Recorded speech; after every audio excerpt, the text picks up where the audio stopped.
Welcome to Council Culture, the Business of Law podcast brought to you by Byfield.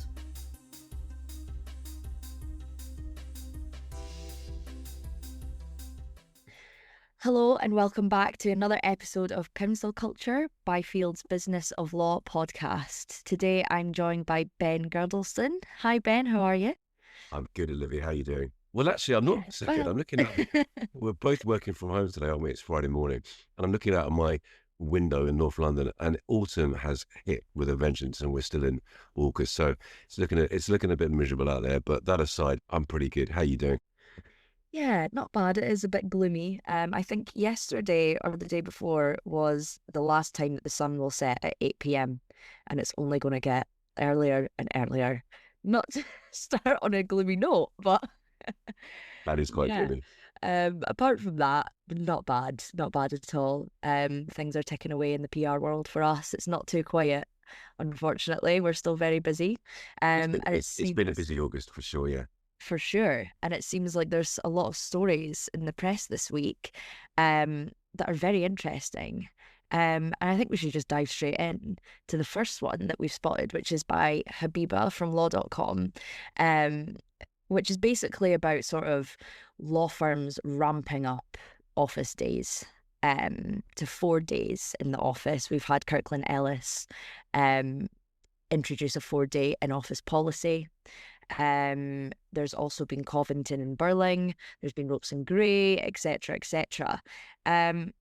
I know where I stand on the working week. I like my 3 days and I like my 2 days, but Ben, you've got a bit of a different opinion there. Well, without meaning to be controversial, there is a big psychological difference, isn't there, between, I think, 3 days in the office and 4. I'm definitely a 4-day person with one day at home. And I think it is very different. When I first saw this piece, I was like, oh, we're rewinding back 3 years. But actually, Habiba has a point from writing it. I think some of the drivers are very interesting that she talks about as well. She talks about the GC community being a bit skeptical about a working from home culture. And let's face it, I think if you're all working from home and your GC is in the office, it's not necessarily a good look on a video call, is it? No. But the other thing that's really become apparent, and again, we're clinging on to August, aren't we? So it is that some firms have said don't come into the office in August at all, which I think is quite radical, actually. You know, it's still a working month, isn't it? You know, even though in obviously in many European countries things really slow down, but I think London in particular, things don't stop in August, and not having to go into the office at all for the whole of August and being able to work from wherever you are is actually quite a big development, isn't it? But yeah, it will be interesting to see how this develops, doesn't it, in the autumn, whether 4 days becomes the norm and 3 becomes the exception. It still feels very much that 3 days is the norm. I actually, my bigger thing is not so much the 3 days. It's Mondays and Fridays, particularly Fridays. Literally, I know that we're not, but no one hardly seems to come into offices on a Friday, and I think that's a pity, actually, because I think Friday can be quite a good day. But it will be interesting to see how this develops, and I think this trend of not coming to the office at all in August is quite something, actually. Mm-hmm. And I mean, it's interesting to see that, you know, as Habiba says, they're easing it in with this sort of trade-off for August, which, you know what, I'm not against. I think that there's definitely something to be said about that, and giving people freedom. I think that's the main thing behind it all, is the freedom to be able to kind of do what you want and make it work for you, which is great. And I think that's... Yeah, and I think from a law firm perspective, it's not, for me, it's not so much the 3 or 4 days, it's how it's policed and how it's enforced, how it's monitored, all the stuff behind the scenes, because I think firms do it very differently. You know, some firms have, lots of firms have that 3-day a week thing, but how they police it, whether it's stuck to, et cetera, very, very differently, and I think that's worth looking at as well. And then we get back to our old friend about monitoring attendance and all that stuff, which seemed to be a big thing a year or so ago. Exactly. So next we have a story by Tyler Circuit from The Lawyer, which is again an interesting sort of spin on things, a new sort of take, if you will. It's basically about Addleshaw Goddard deciding to sort of freeze their NQ pay and put it into a firm-wide bonus instead. What are your thoughts on that, Ben? I think this is really significant, actually. This development, Addleshaw's is a really big firm these days. It's a serious international player, and there is a big difference, isn't there, between raising NQ salaries, and it's catch-all. Everybody wins, for want of a better expression. But what they've decided to do is say, no, we're going to freeze salaries, and we're going to become much more meritocratic. We're going to have a bonus pool, which is going to be shared amongst our highest performers. I haven't got all the details to hand, but that includes business services staff as well. That's a big shift, isn't it? Between, rewarding your best performers and focusing your strategy on that, as opposed to keeping everybody happy. And that was always perceived to be the difference between the UK and the US firms, wasn't it? That the US firms, have that bonus pool, which is very, very openly meritocratic, whereas in the UK firms, it's much more egalitarian, isn't it? And I think that's quite a big shift, actually. I thought that was a pretty significant story this week, and I think actually Tyler's piece got picked up, could be wrong, in one or two nationals as well. The thing that stands out to me is if you're training, is that going to be sort of an attractive thing to you as a newly qualified solicitor? Are you gonna be attracted to that, or are you gonna go, well, they're not offering the NQ pay rise, I'm gonna go somewhere else that is offering that? I wonder how it's going to affect talent. I think that's a really perceptive question, isn't it? And that almost is behind the thing. It's like, we want the most ambitious people. Well, exactly. It's what's your psyche? Is it all, is it, yeah, I can get this, or is it, no, actually, I'd just rather have the guarantee of the pay rise? I think I don't know the answer, but I think you raise a pretty perceptive question there, and probably one that Addleshaws would want to be raised, given they've done this. Yeah, exactly. Well, I mean, I think it's good for the firm, but that's one question that is interesting to me. And next we have another story by law.com by Paul Hodkinson and Krishnan Nair, which is about inflating hours. There's a story this week about an associate who sort of padded out their hours a little bit at a firm, billing almost 23 hours in one day, which I think we can all agree is a bit silly. So then what is your take on this? It's not a new practice, I think we could all admit. Yeah, I'm not going to talk too much about this rather unfortunate lady, Owen Mitchell. I think if you want to read all the details, you can actually go in the Daily Mail with lots of pictures as well, which I do think is a bit unfortunate. But what I will say is, as you've alluded to, that the practice, for want of a better expression, of padding out bills is something that's been in and around the profession for years. Those listeners of my vintage might remember the Clifford Chance padding gate scandal of, I'm guessing, about 2002. I think it really was that long ago, or certainly in the very early 2000s, where there was a huge furore at Clifford Chance about this sort of institutional padding out of bills amongst the associate base. I think actually what this story got me thinking was about our old friend, the billable hour, that everything still comes down to billable hours, doesn't it? In terms of how much you qualify for a bonus, how much you charge the client, etc. And even I think this was a personal injury lawyer, you'd think that would be a bit more innovative in terms of its approach to billing with success fees or whatever else it might be. But it still tells us that the billable hour is the dominant currency of, law firm, success measures, financially, performance, etc., etc. And I've always said this, I cannot see it going away anytime soon. So I think really that's the thing that leaves me with this story, rather than slightly tawdry headlines of how someone can bill 23 hours and think they'll get away with it, is a bit beyond me. Yeah, I completely agree. And I think that, having read the story, there's a quote at the bottom here by managing partner of Hurley, pardon, can't say that firm properly. But basically they're saying that firms put their thumb down so aggressively on associates that associates feel like they have to bill to appease partners.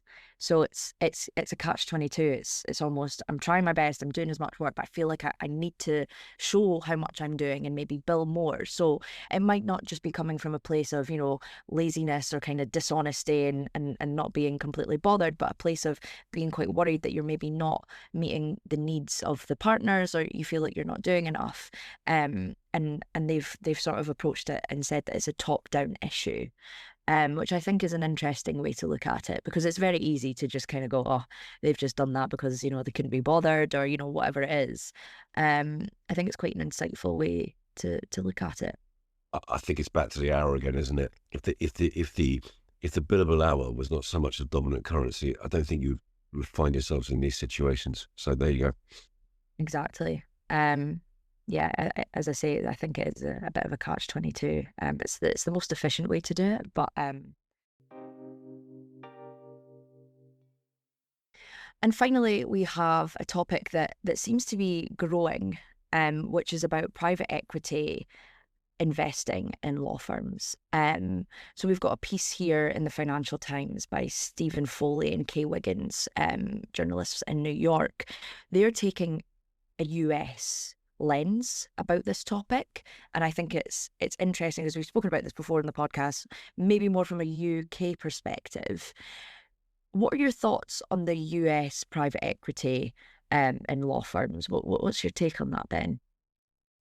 I think this is really significant, and I want to spend a little bit of time on this. So we picked out a piece by, as you say, Stephen and Kay, I think the 17th of August, actually, so it's a wee while ago, but lots of people who have been on holiday, and I suspect people missed this, but I found it fascinating, and I had to read it a couple of times to sort of really understand it.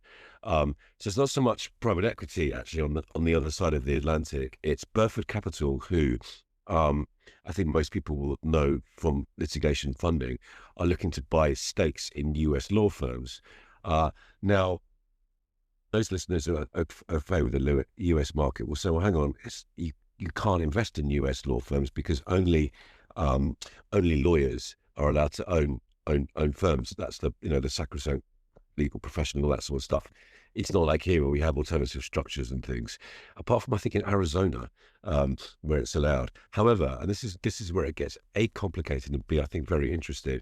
What Burford are trying to do, and what we might see in the autumn is this, that basically you split, from an investment perspective, you split the law firm or any big US law firm into lawyers and non-lawyers. And then what you do is you invest, and you create two separate companies, okay, or subsidiaries. You invest in the non-lawyers bit. So that's everyone from business services to secretaries to facilities or whatever. Now, this is where it gets fascinating, okay? The services that the non-lawyers provide to the lawyers, again, be it BD, secretarial help, is sold to the lawyers. The lawyers pay for it. And that's how the profits move into the bit where Burford invested in. It's really, it's worth digging out the piece, and probably like me, you might need to read it a couple of times to understand it. But I think it's really, really fascinating. And I'd heard rumours, that private equity was looking to, I know Burford aren't private equity, but private equity were looking to invest in US law firms. Oh, I thought how, but this gives them a route, doesn't it? It's really, really fascinating. So just to kind of say that again, what you do is you break a law firm down the middle, split it into two halves, the legal side and the non-legal side. You invest, you put your millions, whatever it might be, into the non-legal side, and the services that the non-legal side provides are literally sold to the lawyers who pay for it, and that's how the profits that the lawyers make move into that other bit. It's a bit like transfer pricing for any tax nerds that are listening. I'm not sure we have too many. So I think that is really interesting, and it's quite an interesting counterpoint to the short piece by Zoe in Financial News in the summary, where she's looking at some of the investments in law firms from private equity which have happened recently. There's a firm in the Midlands that have taken finance as well, and again, you and I have talked about this before, but the management at Clifford Chance had slightly, I suspect a little bit accidentally, alluded to the fact that they might be interested in some private equity investment down the line. So I think this is our big trend, Olivia, to look out for in the autumn or the fall for our US listeners. Yeah. Innovative ways of investing in law firms, particularly in the US. It's complicated. I think you've explained it quite well there, Ben. But it's a very complicated sort of structure. It's not straightforward. And we might actually attach some sort of mind map or something. We might get you to draw something out, Ben. No. It's complicated. It's not straightforward. There's a lot. I imagine if this was to actually happen, to sort of a top law firm, there would be a lot of pushback from partners, right? Because the whole thing is that they own the firm, they're the partners, they have the say. So to have private equity come in, and I know, there's obviously, as you say, it would break off, and it wouldn't really be necessarily so much to do with the lawyers, but it'll be interesting to see. I think it's not going anywhere. It's becoming a bigger piece in the press, and yeah, as you say, it's something to watch for. And I wonder when we'll actually see it happen. Do you think it'll be soon? Do you think it'll take years for something like this to happen? I don't know. I think that they are obviously, Burford are obviously pushing hard, aren't they, to say, look, we've got funds we want to invest. The bit I don't quite follow is why the partners would make the decision to do this unless they were going to financially benefit very quickly. And if you're investing the money in the other bit, I don't quite follow how it works, but it must work. Apparently, it's already quite prevalent in the accounting world. So investors into accountancy firms do something quite similar. But they're very culturally different places to law firms, aren't they? And much bigger. Mm-hmm.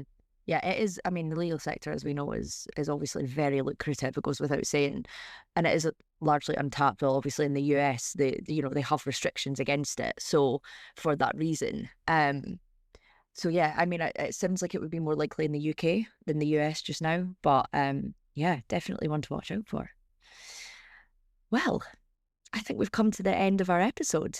Thank you so much, Ben, for joining me today, and thanks everyone for listening. You've been listening to Counsel Culture, the Business of Law podcast brought to you by Byfield. Thanks for listening. Don't forget to subscribe and join us again next week, where we'll be discussing some more of the biggest stories in the legal sector.